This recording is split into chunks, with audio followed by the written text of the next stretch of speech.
মাননীয় বিরোধী দলনেতা তার যদি মনে হয় যে মানুষকে বারণ করে দেবেন লটারির টিকিট কাটতে, তো তিনি বারণ করে দিন, বিবৃতি দিন, আবেদন করুন, মানুষের গণতান্ত্রিক অধিকার, আপনি বারণ করুন, কাটবেন না। এরপরে গণতান্ত্রিক দেশ, কারুর যদি মনে হয় তিনি কাটবেন বৈধ জিনিসে, আর যদি কারুর মনে হয় কাটবেন না। তো এইভাবে বিবৃতি দিয়ে এর কি আছে? আমি আবার বলছি, বিরোধী দলনেতার কাছে এ নিয়ে যদি কোনো অনিয়ম বা কোনো অবৈধ কাজের মিনিমাম তথ্য প্রমাণ থাকে, তাহলে সংবাদ মাধ্যমে বাজার গরম না করে সিজিও কমপ্লেক্সে যান, সেখানে সিবিআই এবং ইডির কাছে আপনার বয়ান, আপনার তথ্য প্রমাণ আপনাকে দিয়ে আসতে কে বারণ করেছে? কে? কবে যাবেন? আর কবে তাকে নিষিদ্ধ করছে বা সে খারাপ বলছে, তার কাছ থেকে যদি কেউ কোনো রাজনৈতিক দলই নিক বা কোনো মিডিয়া নিক, তার মধ্যে কোথায় দোষের আছে? যদি ভুল থাকে তাহলে তো তাকে থামানোর দায়িত্বটা কেন্দ্রীয় সরকারের কনসার্ন মিনিস্ট্রি বা কনসার্ন এজেন্সিগুলো। আগে বলুক এ খারাপ, ওর বাড়িতে এত টাকা পাওয়া গেছে, ওর বাড়িতে, আরে টাকাটা বৈধ না অবৈধ, সে টাকাটাকে জাস্টিফাই করতে পারছে না, এগুলো না দেখে নিয়ে যদি অবৈধ হয় 100 বার ব্যবস্থা হবে। আবার যদি পরে তারা নথিপত্র দেখাতে পারে তাহলে আর এক রকম। তাহলে প্রথমে একটা ধারণা তৈরি করে দিয়ে লাভ কি? কিন্তু আমার অনুরোধ, ধারণা তৈরি করলে রাজনৈতিক দলও যদি হয় আর মিডিয়াও যদি হয়, এটা কিন্তু সমানভাবে দেখাবেন। যে মিডিয়া দেখাচ্ছে সেই লটারি খারাপ, আর সেই মিডিয়া যদি সেই লটারির স্পন্সরশিপ নেয়, কি করে চলবে? এ তো মানুষ গুলিয়ে ফেলবে। ভালো মন্দের বিচার তাহলে কি করে হবে? একই সঙ্গে শুভেন্দু অধিকারী বলছেন এটা লটারি, ভাইপোর লটারি। তৃণমূল কংগ্রেস 600 কোটি টাকা দিয়েছে, রাজ্য সরকার 4,500 কোটি টাকা ট্যাক্স করেছে। আমি প্রথম থেকে বলে আসছিলাম গত 2-2.5 বছর ধরে, বলার পর এখন ঠিক জায়গায় হিট করেছে। এটা তৃণমূল আর দক্ষিণে ডিএমকের ব্যবসা, মার্কিন লটারি আর ডিয়ার লটারি। দেখুন, এই বিষয়টা যদি মাননীয় বিরোধী দলনেতা তাঁর এই লটারি বা লটারির মাধ্যমে কালো টাকা কিভাবে সাদা হয়, কোনটা আইনি কোনটা বেআইনি, আমরা সাধারণ মানুষ, আমাদের তো এগুলোর অতটা ধারণা নেই। আমরা সেই ছোটবেলা থেকে দেখি একটা লটারির টিকিট কেউ হয়তো কিনলেন বা এরকম।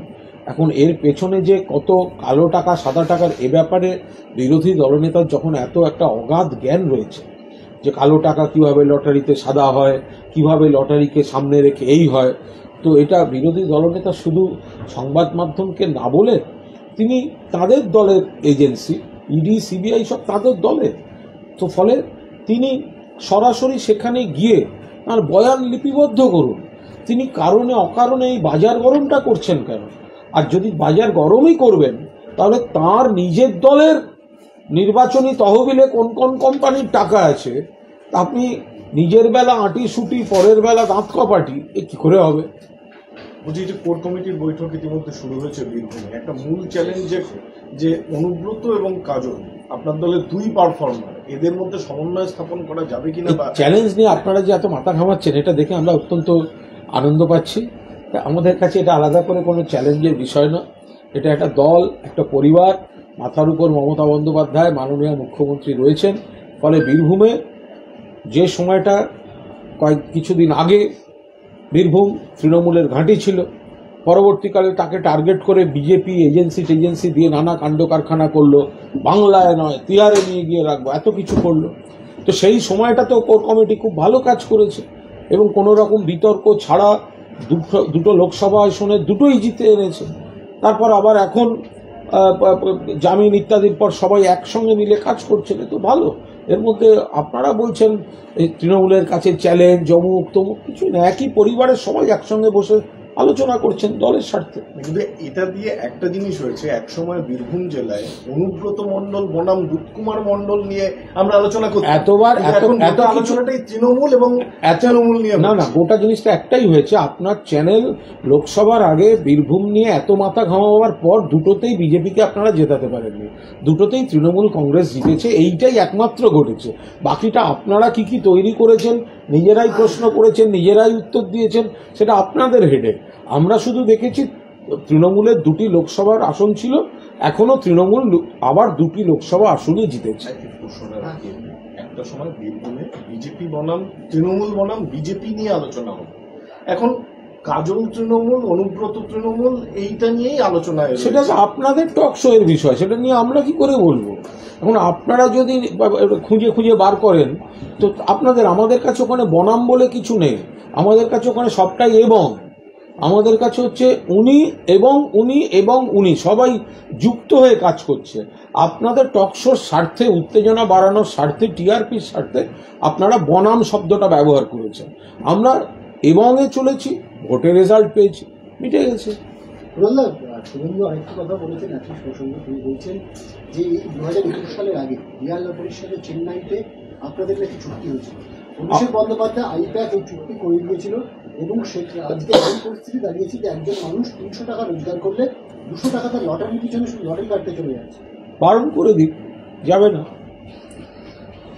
শুভেন্দু মানে মাননীয় বিরোধী দলনেতা, তার যদি মনে হয় যে মানুষকে বারণ করে দেবেন লটারির টিকিট কাটতে, তো তিনি বারণ করে দিন, বিবৃতি দিন, আবেদন করুন, মানুষের গণতান্ত্রিক অধিকার, আপনি বারণ করুন, কাটবেন না। এরপরে গণতান্ত্রিক দেশ, কারুর যদি মনে হয় তিনি কাটবেন, তিনি কাটবেন বৈধ জিনিসে, আর যদি কারুর মনে হয় কাটবেন না।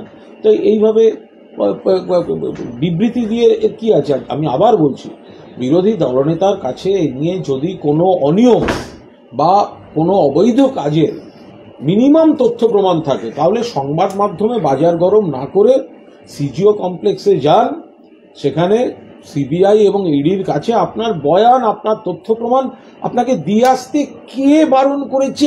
কে?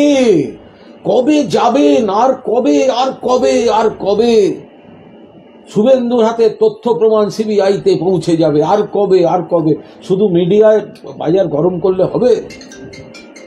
সেটা হচ্ছে যে ট্যাব দুর্নীতি, আরো দুজন গ্রেপ্তার হয়েছে, একজন ইসলামপুর থেকে আর একজন মালদার বৈষ্ণব। দেখুন, ট্যাব বিষয়টা হচ্ছে আগে কখনো হয়নি, কারণ মমতা বন্দ্যোপাধ্যায় প্রথম চিফ মিনিস্টার যিনি এত লক্ষ ছাত্রছাত্রীকে ট্যাব দিচ্ছেন। এবার এটা করতে গিয়ে সাইবার ক্রাইমের কিছু দুষ্ট চক্র এটাকে টার্গেট করে কয়েকজনের টাকা অন্য জায়গায় দিয়েছে। যাদের টাকা দিয়েছে তো পরিষ্কার বোঝা যাচ্ছে কাদের টাকা পাওয়া উচিত, পাননি, তারা যেমন টাকা পেয়ে যাবে। পুলিশ তদন্ত করছে এবং এই ঘটনা, এগুলো তো আগে এগুলো কালের নিয়মে আসে। আগে নেট ছিল না, আগে অনলাইন ট্রান্সফার ছিল না, আগে ট্যাব ছিল না, এগুলো সব যুগের সঙ্গে এসছে। এই কোনো মুখ্যমন্ত্রী সব ছাত্রছাত্রীকে আগে ট্যাব দেননি, ফলে যেভাবে গেছে। আবার সাইবার ক্রাইমের যে সংস্থাগুলো, ওই জামতাড়া গ্যাংয়ের মতো, তো তারা জাল বিছিয়ে কিছু অপকর্ম করেছে। এবার পুলিশ একদিকে যেমন তারা টাকা পাবে,